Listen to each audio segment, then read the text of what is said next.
இன்றைக்கு காலையில் அமெரிக்க அதிபர் டொனால்ட் ட்ரம்ப் என்ன பண்ணாருன்னா, ஈரானும் இஸ்ரேலும் யுத்த நிறுத்தத்தில் ஈடுபடுகின்றன, இனிமேல் சண்டை கிடையாது, இப்பொழுது நடைபெற்ற இந்த யுத்தம் என்பது 12 நாள் யுத்தம் என்கிற பெயர்ல அழைக்கப்படும் என்கிற ஒரு அறிவிப்பை விடுத்திருந்தாரு. முதல் அடி அவங்க அடிச்சிருக்கிறாங்க, எனவே கடைசி அடி நாங்க அடிக்கிற அடியாகத்தான் இருக்கும் என்றும் மிக தெளிவாக ஈரான் சொல்லிக் கொண்டிருந்த நிலையில தான் டொனால்ட் ட்ரம்பினுடைய அறிவிப்புக்கு பிறகு தாறுமாறான தாக்குதலை இஸ்ரேல் மேல ஈரான் நடத்தியிருந்தது. இஸ்ரேல் மேல கை வைக்கலாமா, அமெரிக்காவை மீறி இஸ்ரேலுக்கு எவனா தாக்குதல் நடத்தலாமான்னா உலகத்தில் அப்படி நடத்தலாம் என்பதையும், ஈரானுங்கிறது நீங்க நினைச்ச மாதிரி ஒரு நாடு கிடையாது, மிகப்பெரிய வல்லாதிக்கம் கொண்ட வல்லரசு நிலையில் இருக்கக்கூடிய ஆயுத பலம் கொண்ட எந்த நாட்டையும் அமெரிக்காவையே எதிர்த்து நிற்கிற பலம் கொண்டவர்கள் என்பதையும் அவர்கள் இந்த சந்தர்ப்பத்திலே மிக தெளிவாக காட்டியிருக்கிறார்கள்.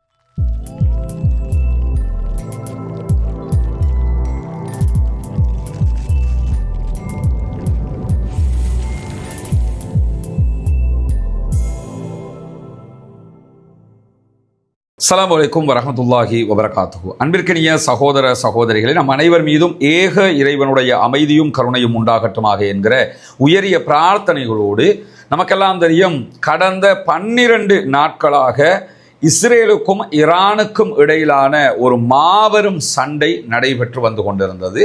இந்த சண்டையினுடைய ஒரு முடிவு எப்பொழுது எட்டப்படும் என்கிற கேள்விகள் எழுப்பப்பட்டு வந்த நிலையில நேற்று இரவு ஈரான் ஒரு முக்கியமான சம்பவத்தை செய்திருந்தது. அதாவது அமெரிக்காவுக்கு எதிராக பேச முடியுமா என்றெல்லாம் நினைத்து கொண்டிருந்த நிலையில அமெரிக்காவினுடைய இராணுவ பேஸ்கள் மீதே நேற்று இரவு தாக்குதல்களை நடத்தியிருந்தார்கள். குறிப்பாக மத்திய கிழக்கில் இருக்கக்கூடிய மிக பிரம்மாண்டமான மிகப்பெரிய அமெரிக்காவினுடைய பேஸாக இருக்கிற உதய் போர்ட் மேல நேற்று தாக்குதல் நடத்தினாங்க. தோஹா கத்தாரில் அமைந்திருக்கக்கூடிய போர்ட் அது.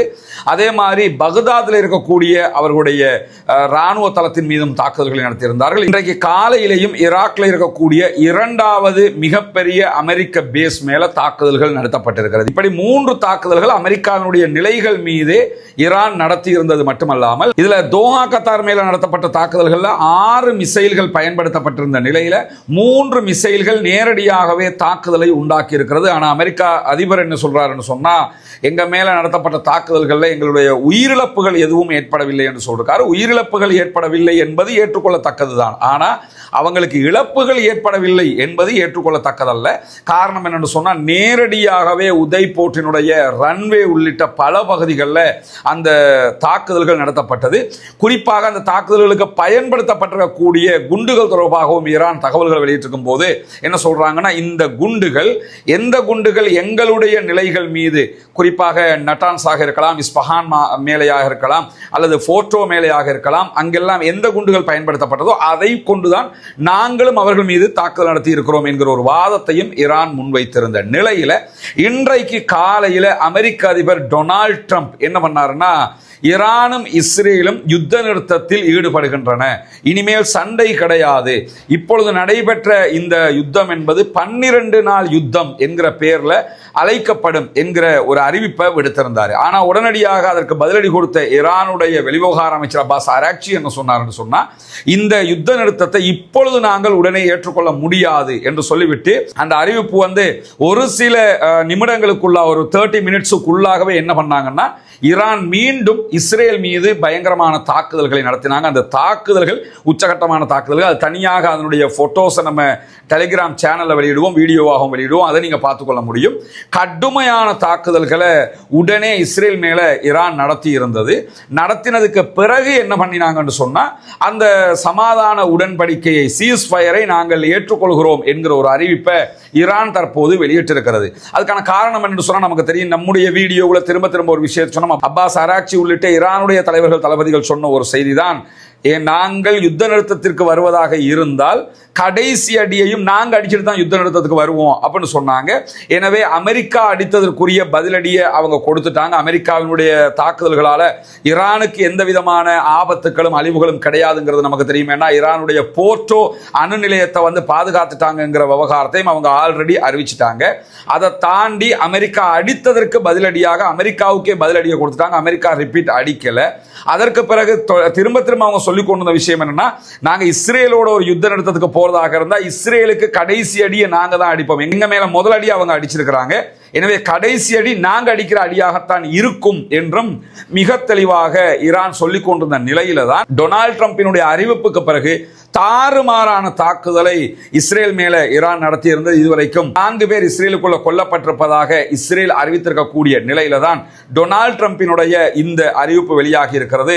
24 மணி நேரங்களுக்குள்ளாக சீஸ்ஃபயர் வரும் என்று சொல்லி அவர் அறிவிச்சிருந்தார். இப்பொழுது சீஸ்ஃபயருக்கு 2 நாடுகளும் ஒப்புக்கொண்டிருக்கின்றன. குறிப்பாக பெஞ்சமின் நெத்தன்யாகு இது சம்பந்தமாக யாரும் எதுவும் வெளியிலே பேச வேண்டாம், எந்த கருத்துக்களையும் வெளியிட வேண்டாம் என்று சொல்லி இன்றைக்கு அதிகாலையிலேயே தன்னுடைய அதிகாரிகள் அதே போன்று தன்னுடைய அமைச்சரவைக்கு அறிவித்திருக்கிறார் என்கிற செய்திகளையும் அவர்களுடைய ஹயோம் நியூஸ் ஏஜென்சியை வெளியிட்டிருக்கக்கூடிய செய்திகளை பார்க்கிறார். அதே நேரத்தில் நமக்கு தெரியும் ஈரானுக்கு தாக்குதல் நடத்தினதோடு டொனால்ட் ட்ரம்ப் வெளியிட்டிருந்த அறிக்கையில் என்ன சொல்லியிருந்தார் என்று சொன்னா, இஸ்ரேல் வாழ்க, இஸ்ரேலை கடவுள் ஆசீர்வதிப்பாராக, அமெரிக்காவை கடவுள் ஆசீர்வதிப்பாராக என்கிற செய்திகளை அவர் சொல்லியிருந்தார்.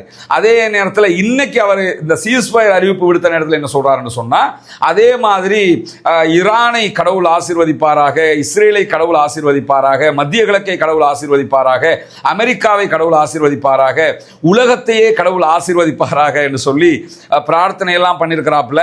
அப்படியெல்லாம் சொல்லித்தான் அந்த அறிவிப்பு அவர் விடுத்திருக்கிறார். காரணம் என்னன்னு கேட்டா, இது தேவையில்லாத ஒரு ஆணியை நம்ம புடுங்கிட்டோங்கிறது எல்லோருக்கும் தெரிந்திருக்கிறது. ஈரானை நாங்க அடிப்போம், அடிபணிய வெப்போம் இன்னும் சொல்ல போனா டொனால்ட் ட்ரம்பினுடைய அறிவிப்புல என்ன சொன்னார்னு சொன்னா, அதை நீங்க நல்லா கவனிக்கணும்.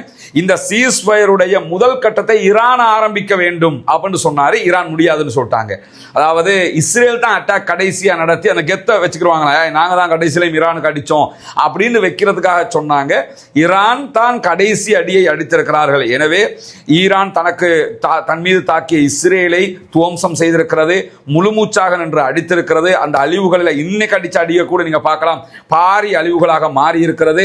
எல்லாவற்றையும் விட ஒன்று மட்டும் நம்ம புரிஞ்சுக்கலாம், என்னன்னா இஸ்ரேல் மேல கை வைக்கலாமா, அமெரிக்காவை மீறி இஸ்ரேலுக்கு எவனா தாக்குதல் நடத்தலாமான்னா உலகத்தில் அப்படி நடத்தலாம் என்பதையும், ஈரானுங்கிறது நீங்க நினைச்ச மாதிரி ஒரு நாடு கிடையாது, மிகப்பெரிய வல்லாதிக்கம் கொண்ட வல்லரசு நிலையில் இருக்கக்கூடிய ஆயுத பலம் கொண்ட எந்த நாட்டையும் அமெரிக்காவையே எதிர்த்து நிற்கிற பலம் கொண்டவர்கள் என்பதையும் அவர்கள் இந்த சந்தர்ப்பத்திலே மிக தெளிவாக காட்டியிருக்கிறார்கள் என்கிற செய்திகளை நம்ம புரிய முடிகிற அதே நேரத்தில் இந்த தாக்குதல்களை நீங்க பார்த்தீங்கன்னா 5 அலைகள் தாக்குதல்களை ஈரான் நடத்தி இருக்கிறது. இன்னைக்கு காலையில் ஃபர்ஸ்ட் வேவ், செகண்ட் வேவ், இன்னைக்கு ஒரு நாள் மட்டும் ஏற்கனவே 22 அலைகள் தாக்குதல்கள் நடத்தியிருந்தாங்க.